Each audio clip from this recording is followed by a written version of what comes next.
It is quite frightening the way in which the world's older population is exploding. The world is getting older. There are increasing numbers of older people, and it's a global phenomenon.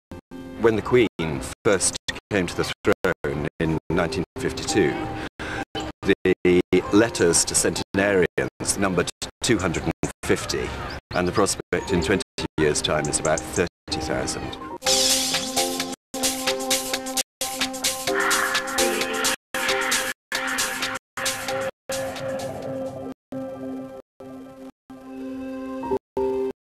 There is a population of older people coming on stream now who are going to be very clear about what they want.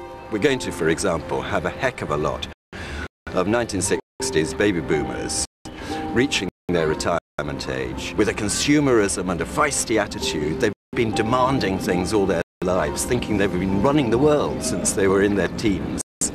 And that's going to be an interesting prospect. I fear that they will find that those greater expectations will not be fulfilled, and therefore I hope they'll play a more political role.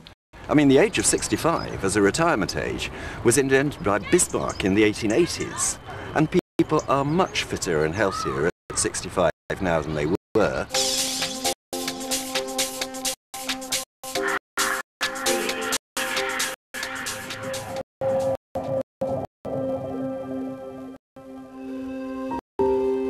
The main issue at this moment is, of course, still pensions. We want the government to restore the link between pensions and earnings.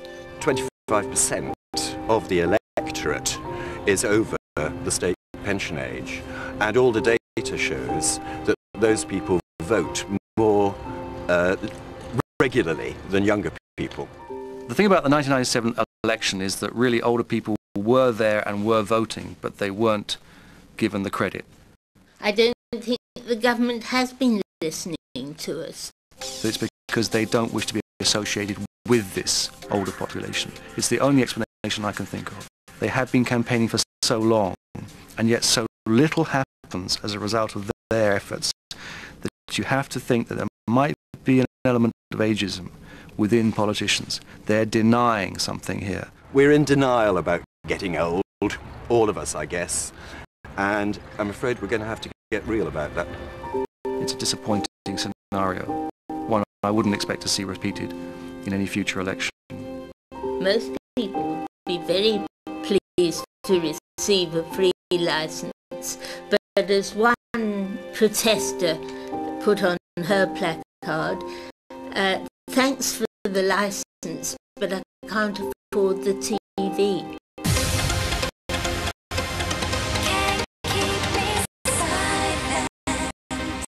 The tide is turning. I think there's a long way to go, but undoubtedly the politicians have woken up to the fact that the grey vote is their meal ticket. We feel that we should be sharing in the good fortune of this country's economy at the moment, because we've contributed so much in the past.